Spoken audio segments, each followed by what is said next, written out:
안녕하세요. 윤부동산입니다. 여러가지 조건이 걸려 있습니다. 계약 잔금일 이후는 못 받는다. 계약을 하고 잔금을 자기 돈으로 치고도 돈이 필요해서 전세 대출을 받는 분들이 있거든요. 이제 그런 경우는 안 된다라는 얘기고요.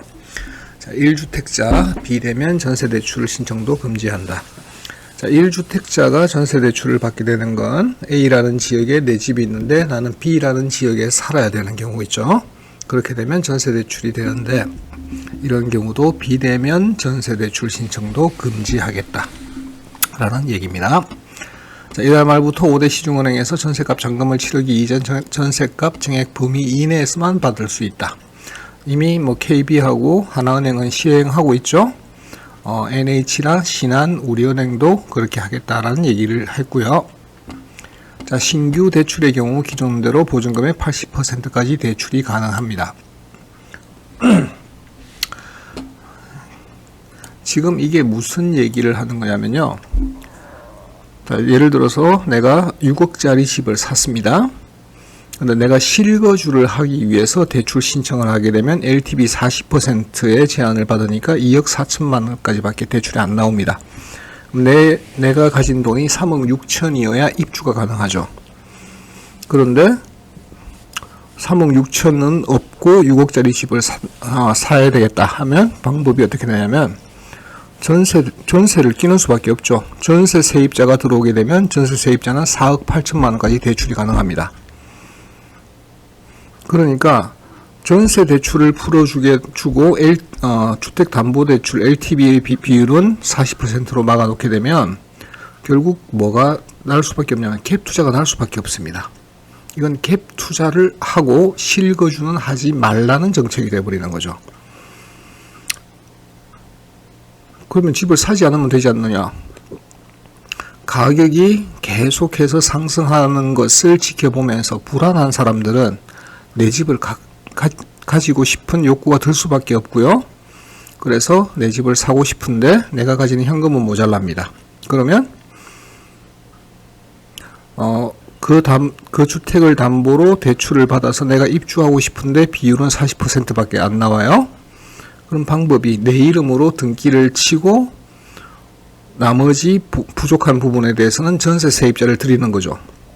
즉 무주택자가 지금 갭 투자를 하도록 만드는 정책입니다. 자, 1주택자의 경우도 인터넷에서 비대면 신청할 수가 없고 은행 창구에서 심사를 통과해야만 하도록 한다.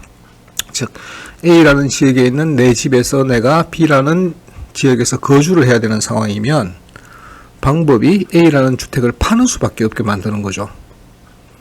그러면 B라는 지역에서 A라는 지역으로 돌아갈 계획이 있는 사람들은 이러지도 못하고 저러지도 못하고 결국 월세 수요가 될 수밖에 없게 됩니다.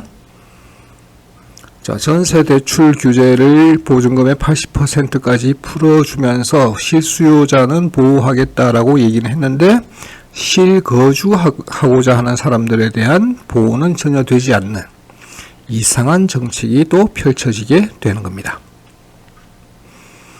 자, 그래서 전세 대출을 풀어주고 지금 주택담보대출은 계속 조여가는데요. 이렇게 되면 무주택자의 갭 투자가 늘어날 수밖에 없습니다. 실제로 몇몇 일부 단지에서는 이미 갭 투자자들이 제법 많이 들어가고 있다라는 소식을 들으셨을 겁니다. 물론 갭 투자가 많이 들어가는 지역은 가격이 상승하지 않을 가능성이 있습니다. 갭 투자자들이 모여들게 되면 전세 매물이 많이 나오게 되고요. 전세 매물의 증가는 전세 가격의 하락을 또 유발하게 되겠죠. 그렇게 되면 가격까지 끌어내리는 효과를 가져올 수가 있습니다. 이게 목적인가요? 모르겠는데요. 어쨌든 전세 대출은 풀어주고 주택담보대출 LTV 비율을 풀어주지 않게 되면 결국 무주택자의 갭 투자는 증가할 수밖에 없다 라는 얘기가 되겠습니다. 그게 목적인지는 모르겠습니다. 어쨌든 금융당국이 이번 주 발표 예정인 가계부채 보완 대책에 총부채 원리금 상환 비율 DSR 규제의 적용 시기를 앞당기는 방안이 유력한 것으로 알려졌다. 이 DSR이 문제가 왜 되냐면 여러분들이 다른 하다못해 카드론 받은 대출 금액도 다 포함하는 겁니다. 이 비율에. 그렇게 돼서 대출을 받을 수 있는 금액 자체가 계속 줄어들게 되겠죠. 그래서 저희가 생각할 때는 전세 대출만 풀어준다. 나머지는 LTV나 DSR 규제를 조여간다. 무주택자 여러분들은 갭 투자를 하셔라 라는 얘기를 하고 있는 것 같습니다. 실거주 주택 구매를 원하시는 분들은 계속해서 밀려나거나 아니면 갭 투자를 하는 수밖에 없을 것 같습니다. 정말 궁금합니다. 왜 이럴까요? 국민들이 주거 안정을 하고 싶어 하는 이 욕구를 가지는 게 잘못일까요?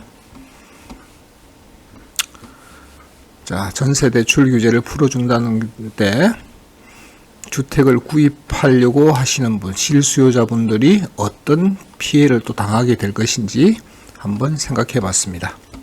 감사합니다.